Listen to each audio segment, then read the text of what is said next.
இந்த வீடியோக்குள்ள பொறுத்த முன்னாடி ஒரு 2 இன்ஃபர்மேஷன். ஒன்று வந்து பார்த்தீங்கன்னா, நம்ம சேனலில் பல வீடியோக்கள் போட்டிருக்கோம். ஆண்களுடைய உடல்நலம், பெண்களுடைய உடல்நலம், கர்ப்பிணிகள், தாம்பத்தியம், லவ் டிப்ஸ், குழந்தையுடைய ஆரோக்கியம், இந்த மாதிரியான பல விஷயங்கள் போட்டிருக்கோம். எல்லாமே வந்து பார்த்தீங்கன்னா பிளேலிஸ்ட்டில் தனித்தனியாக பிரிச்சே கொடுத்துருக்கேன்.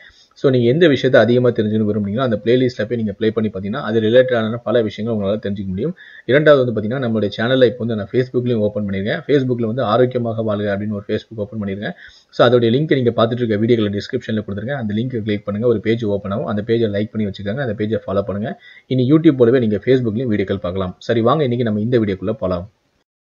இன்றைய வாழ்க்கை முறையில் எந்த அளவிற்கு தொழில்நுட்ப வளர்ச்சி வருகிறதோ அந்த அளவிற்கு மனிதனுக்கும் வியாதிகளும் அதிகரித்து வருகிறது. மனிதனின் அன்றாட வாழ்க்கை முறை மிகவும் மாறிவிட்டது. கண்ட நேரத்தில் சாப்பிடுவது, கண்ட உணவுகளை சாப்பிடுவது, கண்ட வியாதிகள் வருகிறது. தற்போது வாழ்க்கை முறையில் அதிகப்படியானவரை தாக்கி வரும் சர்க்கரை நோய்தான். இது நாட்டில் இருக்கும் பெரும்பாலானோர் சந்திக்கும் ஒரு வியாதியாகவே மாறுகிறது. சர்க்கரை நோய் உள்ளவர்களுக்கு இரத்தத்தில் உள்ள சர்க்கரையின் அளவை கட்டுப்படுத்த வெந்தயக்கீரை மருந்தாக செயல்படுகிறது.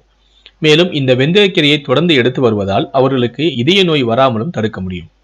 மேலும் இந்த வெந்தயக்கீரையை நம் உடலில் இருக்கும் பல்வேறு வியாதிகளையும் குணமாக உதவுகிறது. செரிமான பிரச்சனை இருப்பவர்கள் வெந்தய இலைகளை எடுத்துக்கொள்வதால் செரிமானம் மிக சிறப்பாக இருக்கும். இதில் உள்ள நார்ச்சத்து, புரோட்டீன் நம் உடலை ஆரோக்கியமாக வைத்துக் கொள்ள உதவும். இந்த வெந்தயக்கீரையானது உடலில் தேங்கியுள்ள கெட்ட கொழுப்புகளை குறைத்து நல்ல கொழுப்புகளை உருவாக்க பயன்படுகிறது. மேலும் தாய்ப்பால் குறைவாக சுரக்கும் தாய்மார்கள் வெந்தயக்கீரையை சாப்பிட்டாலே தாய்ப்பால் நன்கு சுரக்கும். இந்த வெந்தயக்கீரையால் உடல் நல்ல ஆரோக்கியத்துடன் வைத்துக் கொள்ள முடியும். மலச்சிக்கல், வாய்வு தொல்லை, வயிற்றுப்புண் உள்ளிட்ட எந்த பிரச்சனையாக இருந்தாலும் மிக விரைவாகவே குணமாக்கிவிடும்.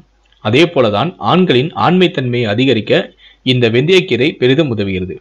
ஸோ முடிந்த அளவுக்கு வாரத்துக்கு ஒரு முறையாவது இந்த வெந்தயக்கீரையை எடுத்துக்கங்க. சர்க்கரை நோயினால் ஆண்மை பாதிப்பு ஏற்பட்டவர்கள் வாரத்திற்கு 2 அல்லது 3 முறை இந்த வெந்தயக்கீரை எடுத்து சாப்பிடுங்க. கண்டிப்பா உங்களுக்கு நல்ல ரிசல்ட் கிடைக்கும். இந்த ஆரோக்கியமான பதிவு உங்களுக்கு பிடித்திருந்தால் இந்த வீடியோக்கு லைக் கொடுங்க. மேலும் இது போல ஆரோக்கியம் சம்பந்தமான பல விஷயங்களை நீங்க தெரிஞ்சுக்கணும் விரும்புனீங்கன்னா மறக்காம என்னோட சேனலை சப்ஸ்கிரைப் பண்ணுங்க. கூடவே அந்த பெல் சிம்லி மறக்காம கிளிக் பண்ணுங்க.